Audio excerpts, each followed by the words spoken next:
Kolhapur breaking मध्ये आपलं सर्वांचं स्वागत.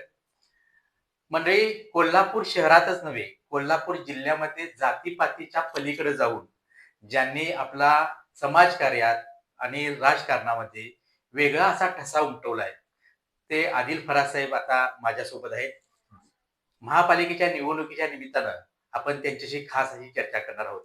नमस्कार साहेब. नमस्कार. साहेब, आपल्या आई म्हणा किंवा आपले वडील म्हणा यांनी महापौर पद भूषवलेलं आहे कोल्हापूर महापालिकेचं.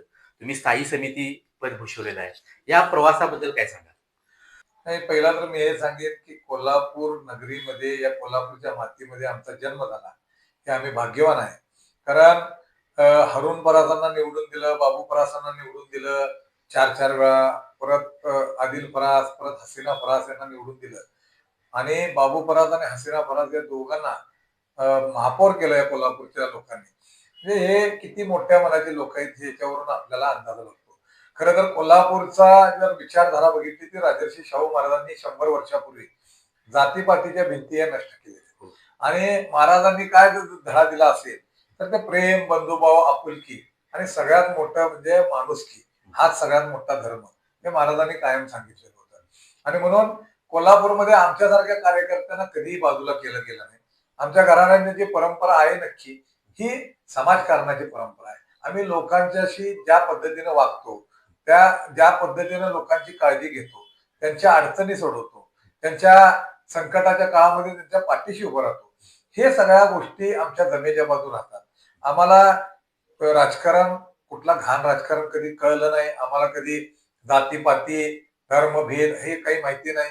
आम्हाला फक्त काय कळतंय, आलेला माणूस आपल्या दारामध्ये त्याचं काम झालं पाहिजे, त्याचा प्रश्न सुटला पाहिजे आणि त्याला मदत करून त्याच्या गालावरचं हास्य बघून आम्हाला एक समाधान मिळतं. आणि त्यामुळं त्या पद्धतीने आम्ही कामं करत गेलोय. माझ्या वडिलांनी कायम सांगितलेलं होतं, आजोबांनी सांगितलं होतं, कोल्हापूरचा कार्यकर्ता हा जातीनं ओळखला जात नाही. कोल्हापूरचा कार्यकर्ता हा त्याच्या कार्यानंच ओळखला जातो. आणि म्हणून लोकांचं मन मोठं आहे आपल्या इथल्या आणि कधी भेदभाव केला नाही. आम्हाला मुलासारखं, भावासारखं स्वीकारलं. माझ्या मातोश्री ज्यावेळेला उभे राहिले त्यावेळेला एक आपली भगिनी म्हणून, सर्वच जण आई म्हणून तरुणाईंनी देखील या ठिकाणी पाठबळ दिलं आणि महालक्ष्मी मंदिर प्रभागातून त्यांना निवडून दिलं. अनेक विषारी प्रचार झाले, काय वाटेल ते प्रचार मागच्या वेळेला देखील 2015 मध्ये केला. परंतु जनता सगळं बघत असते उघड्या डोळ्यानं. त्यांना कळतंय की निवडणुकीच्या काळामध्ये येऊन कोण काय बोलणार आहे हे त्यांना चांगलं माहित आहे आणि काम करणारी माणसं ती ओळखत असतात. त्यामुळे मागच्या वेळेलाही निवडून दिलं. आजही मला असं वाटतं की आजच्या महानगरपालिकेच्या जर प्रचाराची ज्यावेळेला मी जातोय, मी समाधानी आहे. मला एक काय वाटतंय, ज्या वेळेला मी एका घरामध्ये जातो तिथं असणारी माझी माऊली, तिथं भगिनी माझी असेल, ते अतिशय समाधानानं, प्रेमानं मला आज बोलवती, मला सांगते, साहेब तुम्ही एक कामाचा माणूस म्हणून आम्ही तुम्हाला मत देणारच आहे. म्हणजे हे जे असतं ना, ह्याला शाबासकीची थाप म्हणतात. ज्या वेळेला आम्ही राबतो, काबाड कष्ट करतो, शेवटी दाद देणारी जर जनता असेल तर अधिक काम करू शकतो.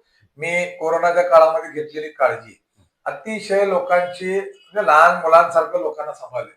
मी स्वतः कोविड होऊन देखील ऍडमिट असताना देखील तिथून ऍडमिट हॉस्पिटलमधनं येऊन स्वतः गाडीत चालवत त्यांना परत नेऊन ऍडमिट करून मी जाऊन ऍडमिट व्हायचो. म्हणजे आमच्या जीवाची पर्वा केली नाही आणि हे सगळ्या लोकांना माहिती आहे. त्यामुळं आता निवडणूक लढत असताना लोक प्रत्येकाला विचारायला लागले, तू काय काम केलं बाबा म्हणून आज आमच्याकडे मत मागतोस. तसं आमच्या बाबतीत होत नाही, कारण आम्ही कामात आहेत, ते बघतायत, रोज संपर्कात आहेत, रोज त्यांचे पाणी प्रश्न सोडवले, ड्रेनेज सिस्टम नवीन करून दिली, गटरी नवीन करून दिली, त्यांना रस्ते करून दिले, नवीन दिवे लावले आणि सगळ्यात मोठा विषय म्हणजे रोजच्या रोज स्वच्छता, रोजचा रोज कचरा उठाव आणि व्यक्तीच्या जीवनामध्ये आमच्या नागरिकांना, मतदारांना काय अडचण आली तर हा मुलगा आणि भाऊ म्हणून आदिल फराज तिथे उभारलेला असते, हे त्यांना त्याची जाण आहे. तर आता तुमच्या प्रभागामध्ये करवीर निवासिनी आई महालक्ष्मीचं मंदिर येते, तुम्ही कोणता विकास केलाय? तो का माझ्याकडं, मी आई अंबाबाईनं माझ्यावर विश्वास टाकून माझ्या आईला निवडून दिलं. तसंच मी तुम्हाला सांगतो, आपण महालक्ष्मी मंदिर परिसरामध्ये तुम्ही आधी 2015च्या आधीची परिस्थिती बघा. आपण अंबाबाई मंदिर परिसरामध्ये आत मंदिराच्या कॅम्पसमध्ये पावसाळ्यामध्ये पाणी किती गुडघ्या एवढे यायचं. अनेक वृत्तपत्रातून, प्रसार माध्यमातून आम्ही बघायचो. आम्ही जाऊन प्रयत्न करायला काय व्हायचं नाही.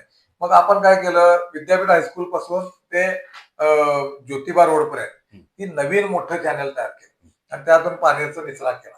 त्यामुळे आज इतकं 6 महिने पाऊस पडून देखील त्या ठिकाणी थेंबभर सुद्धा पाणी साचलं नाही अशी परिस्थिती झाली. एकदम व्यवस्थित पद्धतीनं मंदिरातलं पाणी ड्रेन होते. त्याचबरोबर मंदिर इतकं पुरातन आहे, परंतु दुर्दैव असं होतं की आपल्या मंदिरात कॉर्पोरेशनची चावी नव्हती. म्हणजे महानगरपालिकेला पाणी जात येत नव्हतं. तर आपण काय केलं, 4 इंची लाईन आणली तिथं जिरग्या टिक्कीवरनं आणि ती लाईन मंदिरापर्यंत आणून मंदिराच्या आत पाणी नेलं. ही आई अंबाबाईला कळतच असेल, ती बघत असती सगळं आपलं काम माझं चाललंय, कारण शेवटी आई तिथं बसली आहे, तिच्या परवानगीशिवाय काही होणार नाही. ती बघतच राहील. तसंच भाविकांच्या ज्या गाड्या येतात, पार्किंगची व्यवस्था आहे. तुम्ही बघा, महालक्ष्मी मंदिर पासून ते दक्षिण द्वारपर्यंत हे अतिशय वाईट दर्जेदार असं रस्ते खराब झाले होते. परंतु आपण आता कॉन्क्रीट रोड केले, पार्किंग कॉन्क्रीटचं केलेलं आहे. तिथं कोणत्याही पद्धतीचं अडचण येणार नाही अशा पद्धतीने केलेलं आहे. तसंच महालक्ष्मी मंदिर भाविकांसाठी बिंदू चौक पार्किंग आहे. त्या बिंदू चौकाच्या पार्किंग मध्ये तुम्ही गेला तर तुमचं मन अतिशय प्रसन्न होणार. कारण एक वेगळ्या पद्धतीची ट्रीटमेंट करून आपण ते पूर्ण दलदल संपवली आणि कॉन्क्रीट पूर्ण असा पार्किंग केलेला आहे. पार्किंगच्या बाजूला जे रस्ता आहे तो देखील कॉन्क्रीटचा केला. म्हणजे लाईटी लावल्या, आपण सोलर हायमास्ट लावल्या, अतिशय प्रसन्न वातावरण केलं. संध्याकाळचं गेला तर तुम्हाला वाटणार की इथे येऊन रोज फिरत राहू आपण. म्हणजे अशी अनेक कामं केली. रंकभैरव मंदिर मध्ये आता महालक्ष्मीचं क्षेत्रफळ म्हणजे रंकभैरव. आता रंकभैरव मध्ये सुद्धा दीपमाळा पडझड झालेली आहे आणि त्या दीपमाळांच्या पडझडीसाठी अनेक नेत्यांना तिथल्या नागरिकांनी भाविकांनी सांगितलं, परंतु झालं नव्हतं. आपण 15 लाख रुपयाचा निधी आमदार हसन मुश्रीफ साहेब यांच्या माध्यमातून, क्षीरसागर साहेबांच्या माध्यमातून मी मंजूर करून आणला मुंबईवरून आणि त्याचं उद्घाटन झालं आणि आता कामाला प्रत्यक्षात सुरू झालं. आता त्याबरोबर आपण अनेक म्हणजे आता एक महत्वाचं अनेक गोष्टी केलेल्या आहेत, परंतु भावनिक ज्या गोष्टी असतात, धार्मिक गोष्टी असतात, त्या कधी मागे ठेवलं नाही. काशी विश्वेश्वर मंदिर आहे, त्याच्यासमोर विहीर आहे. त्या विहिरीमध्ये कासव असतात. तुम्ही लहानपणी बघितलं असेल की आपण चिरमुरे किंवा काय टाकले ती कासव वर यायची आणि दर्शन दे म्हटलं की द्यायची आपल्याला. ते एक पावित्र्य आहे, त्याचं एक पुरातन महत्व आहे. त्यामुळे मी ती विहीर पूर्ण साफ करण्यासाठी बजेट मंजूर केला. त्या विहिरीतलं पाणी काढलं, गाळ काढला आणि हाय तशी कासव परत त्याच्यामध्ये ठेवली. म्हणजे आपण जिथं जिथं शक्य आहे तिथं तिथं आपण काम केलं. तिथं करवीरनगर वाचन मंदिरच्या जरा पुढे गेले की तिथं राजाराम तरुण मंडळ आहे, तिथं हनुमानाचं मंदिर आहे, त्याला पारावरचं हनुमान म्हणतात. त्या ठिकाणी 5 लाख रुपयाचा निधी आणून त्या मंदिराच्या पूर्ण बांधकाम करून घेतलं, शेड उभा केला. शेवटी हे देव देवतांसाठी केलेलं काम आहे, हे सर्व नागरिकांना माहिती आहे. आम्ही जे काम करतो ते एका वेगळ्या भावनेनं करतो, प्रामाणिकपणानं करतो. आमची निष्ठा आहे. हे काम करतो काय तर आमची निष्ठा आहे, त्यांचा आशीर्वाद आमच्या पाठीशी आहे. आणि त्यामुळं मला असं वाटतं की इतर काही गोष्टींपेक्षा आपण प्रभागामध्ये केलेली जे काही विकास काम आहेत हे फार जमेची बाब आहे.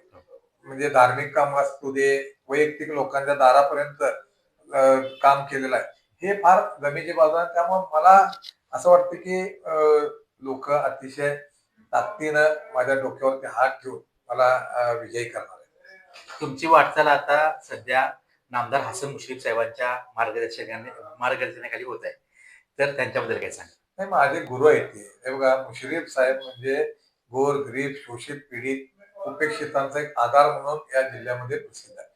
लोक कुणाला काही झालं तर लोक त्या पहिला मुश्रीफ साहेबांकडे जातात. सकाळी 5:30ला उठणारे आमचे मुश्रीफ साहेब रात्री 10ला जातात आणि 6 वाजता करता सकाळी दरबार चालू होते, रात्री 10 पर्यंत चालू राहते. म्हणजे मला साहेब सारखं म्हणतात की आदिल, गोर गरीब लोकांसाठी केलेलं काम ते कधी विसरत नाही आणि आपलं कर्तव्य आहे. आपल्याला लोक निवडून देतात तर आपल्याला त्यांच्या दारापर्यंत जाऊन तिथं काम करावं लागेल. त्यांना महाराष्ट्राचा महाडॉक्टर म्हटलं जाते, श्रावणबाळ म्हटलं जाते, अनेक पदव्या जनतेला दिले. त्या पावलावर पाऊल ठेवून आम्ही सुद्धा या ठिकाणी कामं करतोय. श्रावणबाळ आणि संजय गांधी योजना मी सगळ्यांना या ठिकाणी आव्हानानं सांगतो की शहरामध्ये सगळ्या नगरसेवकांपेक्षा जास्त मी श्रावणबाळ आणि संजय गांधी निराधारच्या योजना मंजूर करून आणतोय. प्रत्येक 2 महिन्याला 30, 40, 50 अशी करून आणतो. खर्च सगळा आम्ही करतो. त्यांना गरीब लोकांना 1 रुपयाचा खर्च लागू देत नाही. आणि त्याचबरोबर लाडकी बहिणीची तर मी 3200 प्रकरणं केली होती. कॅम्प लावला तर 5-6 ठिकाणी 3200 प्रकरणं केली. तर हे जे आहे हे फार निष्ठेनं काम करतोय. एक आपल्याला आवड आहे. गरिबांचे अश्रू पुसण्यासाठी जी आपल्याला परमेश्वरानं ताकद दिलेली आहे, ते ताकद निश्चितपणाने त्या कामामध्ये वापरतो. पुन्हा आता संधी मिळाल्यानंतर या प्रभागासाठी नवीन काही संकल्प, काय नवीन काही योजना विकासात्मक आहे का? हे आता माझ्या प्रभागामध्ये खूप चांगले कामं झालेले आहेत. काही नवीन 2-3 प्रभाग आलेले आहेत. त्यापैकी प्रभाग क्रमांक 32 तर अतिशय ओसर पडलेला होता. तिथला नगरसेवक कोण आहेत त्यांना विचारा काय परिस्थिती होती. माझ्याकडे पण फोटो आहे. मी दाखवतो. आणि आज जर तुम्ही गेला तर माझा धाकटा भाऊ वासिम फरास आणि मी त्या प्रभागामध्ये एकही कुठं विकास काम शिल्लक ठेवलेलं नाही. आम्ही रोजच्या रोज माझा भाऊ फिरतो. आम्ही त्या ठिकाणी संपर्कात असतो. विकास कामं कोट्यवधी रुपयाची आपण मंजूर करून आणलेली आहेत. आणि त्यामुळं येणाऱ्या काळामध्ये देखील एक अजेंडा ठेवून लोकांना कोणत्याही पद्धतीचा त्रास होणार नाही. लोकांच्या दारामध्ये स्वच्छता राहील, त्यांना रस्ते चांगले मिळतील, त्यांचे गटरी स्वच्छ असतील, त्यांना ड्रेनेजची काही सिस्टीम त्रास होणार नाही. सगळ्यात महत्वाचा शुद्ध आणि मुबलक पाणी हे दिलं पाहिजे.